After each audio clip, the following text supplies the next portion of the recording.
your money on today's race? I'd probably put it on Jared Graves. He's just come off a couple of good strong weeks of BMX racing as a bit of cross training, and he's going very fast. He's obviously fit, he's healthy, he's uninjured, and he usually rules his track when he's like that. You can see the support crew's all important here, Joe. Yeah, everyone's doing their last minute checkups there. Steve Marsh just checking his little juicy brakes there, and there's Tracy Hanna again heading up the hill to show us what she's made of, and there's the view from the top. It's a great view from the top, but it's going down that's all important. And we're riding here with Emile Cavalier. He's the junior world champion, one of a long stream of Australian junior world champions. And going through here, the section called Snakes and Ladders, very tight through the trees, very tricky, easy to impale yourself on one of those trees. Cool little jump there, lots of fun, and then it goes into these big berms, really slam through there, and then it heads into the wooded section, which has got lots of rocks, lots of trees to take you out. Coming into the last few little turns here before coming into the main area at the bottom, and then pop off onto this little jump, up onto the wall ride if you choose. Not all the riders take it, and then it's pedal all the way to the finish.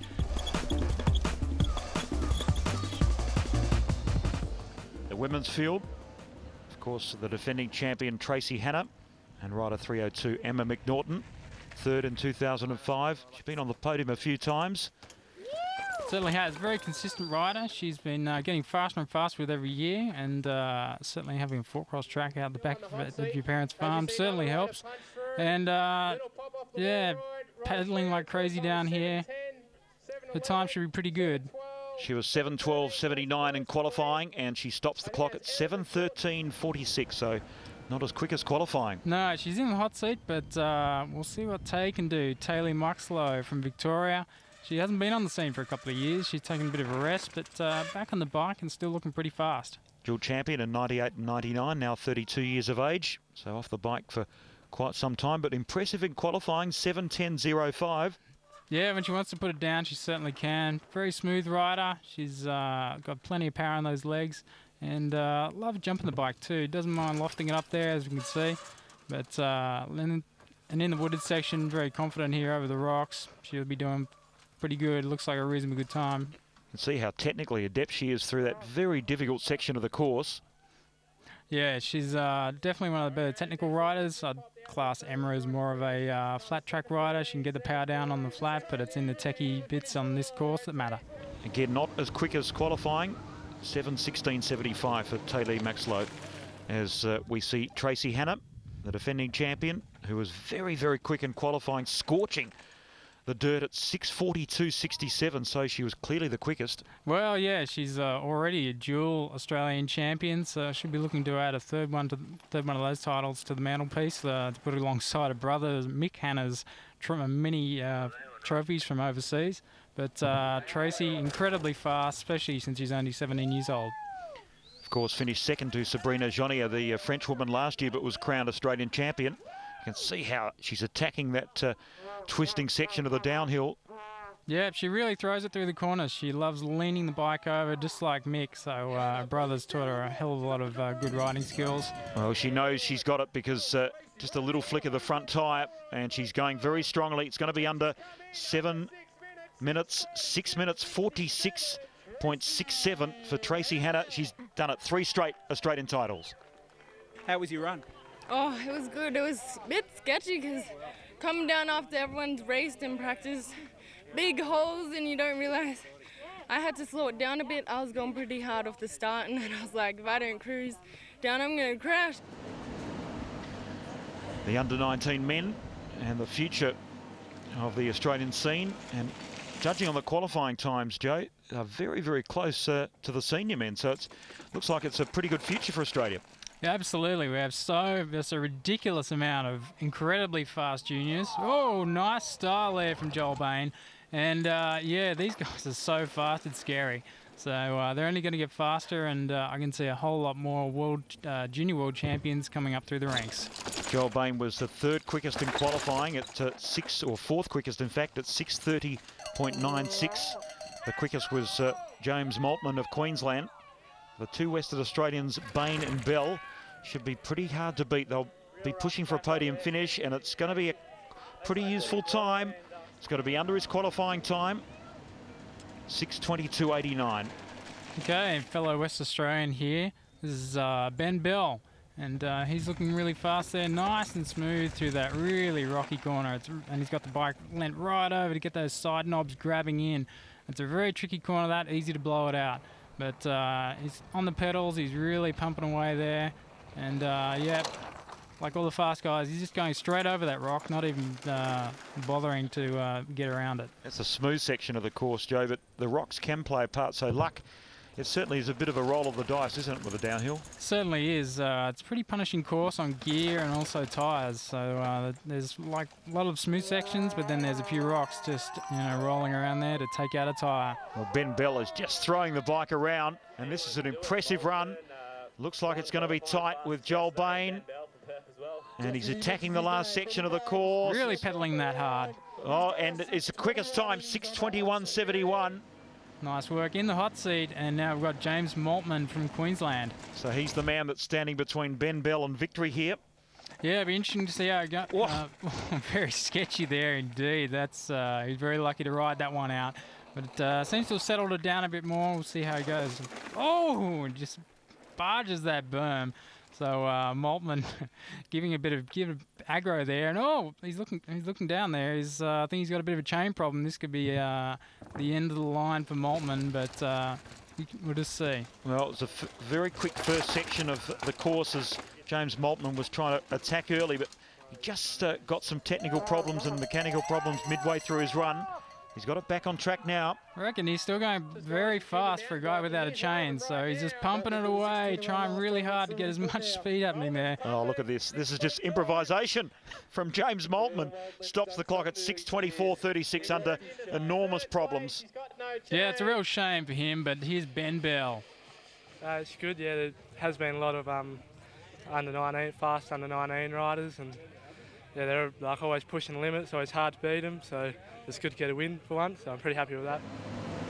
The elite men in the downhill and the defending champion Mick Hanna. Of course, seen Tracy win the women's event, and Mick, who won the title last year. Yeah, it was a good look on the podium. We had male and female winner from the same family, and we also had Liam Ponozzo with his family act as well. But this year it could be a whole different situation. Well, no Sam Hill, the Western Australian, didn't make the trip across. Yeah, Sam a bit busy this year, but here we've got Hannah, and he's really pounding the bike there, railing it through the corners. And coming into the rocky section here, let's see how the bike goes. It's pretty a lot of noise coming from the bike there. That's perfectly normal. We'd just like to tell the viewers at home. But he's coming through here. Yeah, really punching it off that berm, and he should come in for a pretty good time, hopefully. Well, it looks like it's locked up. He's not pedaling, so he's got gear problems. Yeah, that looks like a big technical problem for him. Mick Hanna, who qualified in 6:16.45, is outside that time, 6:17.70. Throws the bike away in disgust. He's got a jam chain. And Kovarik here, the big Queenslander, he's in the start go. He powers out, putting the power down. He's been... This is the first national championships he's actually competed in for a while, because he had a big motorcycle accident a couple of years ago. He smashed a leg 2 years ago, in fact, and 6:14.16 is qualifying time. In fact, the quickest was Jared Rando, 6:05.42, so he was absolutely flying down the hill. Yeah, Kovarik's definitely got his form back, so good to see him out there, and he's going to be seen all over the Norba scene this year, because he's re-signed with Intense for a couple of years. So he's very happy about that, and he's training hard to not let the sponsors down. Of course, the Norba Series, the big series in the United States for the riders. Yeah, it's the second biggest show on earth, so they say, next to the World Cup. A lot of Australian riders go over to the US and just race the Norba Series, mainly to establish themselves early in their career. Well, will he get under 6:10? It's going to be close. 6:09.21, so a very, very competitive time for Chris Kovarik. Yep, he's in the hot seat, but this man, Rennie, is probably one of the names everyone will be looking at. 2004 overall champion, world junior champion of the past, Nathan Reddy. Yeah, it's funny. He hasn't actually won a senior national title despite being senior for quite a few years now. So this is one of the titles he'll be keen to pick up. So it'll be interesting to see his time. But he's looking really smooth there. He doesn't actually seem to be really throwing the bike around. He's renowned for riding kind of roughly and really finessing the bike. But he's just looking really smooth, keeping the bike down. Well, he was very conservative in qualifying in 6:12.57, so he could have gone a lot quicker. Of course. Well, that's a tactic some of the riders use because the racetrack will get pretty rutted out with big braking bumps going into all the corners, and so it's a tactic to maybe hope that the course stays together a bit better. But he is really attacking the course now, Nathan Rennie. Of course, this is Australia's longest downhill course. Plenty of rocks, plenty of trouble, but he is fanging it towards the end, Nathan Rennie. It's going to be a quick time. How quick? Well, 6:07.24, that's how quick. And he's the leader at the moment, and he's showing some class as well, and the fans love him.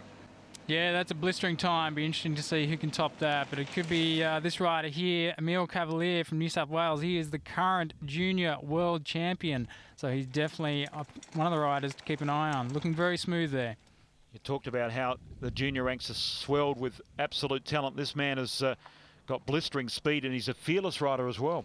Oh, absolutely. He'll hit anything up, as you saw from the helmet cam run we just did there before.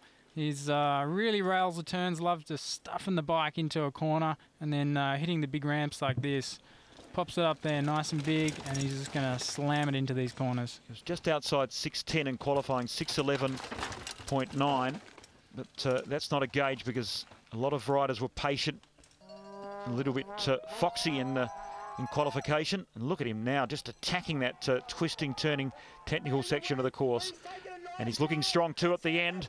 Will it be quick enough to get on the podium for Emil Cavalier? No, not quite, I don't think. 6:09.67. Yeah, that'll put him into third at the moment. We'll see how that plays out in the end. There's some big riders to come, including this man, Ben Corey of New South Wales, 5th in 2005, a junior world champion of 2001. Yeah, he was junior world champ. I was actually in Vale at the time to see that happen, and that was a pretty amazing day. There was also, and Sam Hill came second, so not uncommon to see multiple Australians on the podiums at world level events now. And how do you rate this course? No, it's the longest downhill course in Australia. Is it the best for the riders, do you think? Well, riders either love it or hate it. It's so long, like, you know, the run for an average rider will take you, 7 to 8 minutes, so it can be really punishing. But on the other hand, you get value for money. It's a really long course, lots of fun, but it's all a matter of whether your arms rather than your legs can keep up. But this looks like a good time from Corey. Came off the barrier there. Will it be quick enough? I don't think so. 6:10.29 for Ben Corey, the former world champion. And Jared Graves of Queensland, the Australian champion of 2005. Yeah, man, as we've said already before, he's the Norba downhill overall champion. So of all the riders that raced in the US, he is the fastest by a long shot. And what a season he had last, Joe. He won the Sea Otter event and also the Norba 4 Cross. He was the champion there. So what a sensational 2005 he had. Yeah, he's absolutely on fire. So it'll be interesting to see the results for next year. He's got a big plan ahead of him, and we had a chat to him for the Cycling Central program, and he's absolutely loving it. And what he's also loving is the Yeti 303 bike that he's riding there. Totally innovative design, runs on rails. So it's completely new technology, and it seems to work for him. He says, especially over the rocky sections, because the wheel moves backwards rather than sort of upwards towards the seat. It absorbs the rocks a lot better, and you can just see through that berm, he just rails it so easily. Well, the Yeti bike absorbing the contours of this punishing course. We're looking at Jared Graves, the time to beat, 6:07.24. It's going to be really tight, that time set by Nathan Rennie, and it's just outside the time, 6:08.88.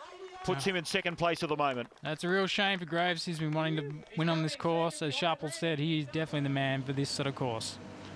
And Bryn Atkinson warming up the legs there in preparation for his final run. He's recently signed to GT Bicycles and enjoying that new bike that he's on. It's a slightly new tweak of the GT iDrive system. It's got a carbon fibre seat tower on it to save a bit of weight so it'll be light. So he should be lofting it nice and big through the jumps. Bryn Atkinson, of course, the boyfriend of Jill Kittner, world champion. Yeah, they're a cute couple. They're both on the same team now, as Jill's on GT as well. So interesting to see how that goes. It'll be Cozy travelling in the team truck, following the Norbert circuit around this year. And but Bryn, he's doing pretty well just by himself there. Well, his qualifying time would be good enough to get him into a silver medal position. It was 6:08.01 for Bryn Atkinson, so he's very capable with the new machinery of going very quickly down this course. Yeah, it doesn't seem to be slowing him down too much, and as you can see, just rounding the corner there, pumped it through the little step downs there, and he's flying. He chooses not to take the wall ride, and a lot of riders think that's a quicker way in, but this should be a good time. Not quick enough though. It's 6:10.17, so Atkinson outside the medals at the moment. And Jared Rando there lining up, getting the goggles seated nice and firmly, because this will be a balls out ride. Well, you talk about that description, Joe. How about his qualifying time? 6:05.42, and he was making the riders look twice at themselves. Yeah, he's won on this course many times. He's definitely owns this course, so it'll be interesting to see. Rennie will be sitting at the bottom there, looking at his watch, hoping that Rando, you know, hits a rock or something. But at the moment, it looks like plain sailing. He's got the bike railed over there in the corner. He's flying. When you've got the confidence of a 6:05 on this course, it does wonders to the mind. Oh, absolutely. He'll just be saying, just keep it together, keep it smooth, stay on the line. It's, you know, it's pretty simple, but you just got to make it happen. This is the tough section of the course, which is very rocky down this section. Oh, and there's the unmistakable sound of a flat tyre. That's a real tragedy for Rando. Now he's just rolling down. And there's Rennie there. He's heard the news. He's a happy man. Well, Nathan Rennie, the recipient of a punctured tyre from Jared Rando, who was the quickest in qualifying, and unfortunately his attempt at a gold medal has been ended. Yeah, the crowd still love Rando. Pops a big off the wall there. Nice style, but it's all Nathan Rennie. Now, I believe this is one of the last things you have to add to your collection of titles, isn't it? Definitely. This has been on my list of things to do for a while, get a senior national downhill championship. So the last few years it's eluded me with crashes and flat tyres and different rules and such. So I'm glad to tick this little thing off the list and move on from here. You know the only one left is world champion. Yeah, well, that's one more thing on the list of things to do, and beating some of the top riders in the world today is definitely an indication that that is possible. So we're going to go home and train hard and see what we can do with that. Just bad luck, going a bit hard. What was the problem?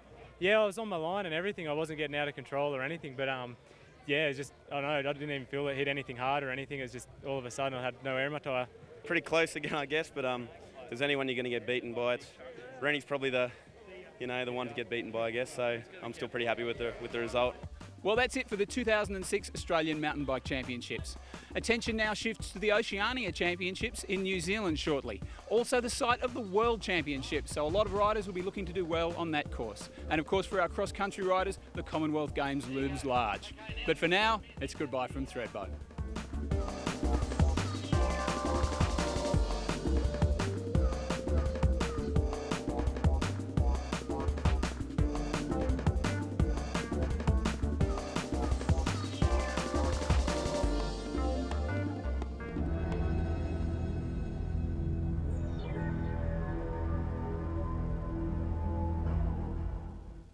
Blow yourself away with Monday.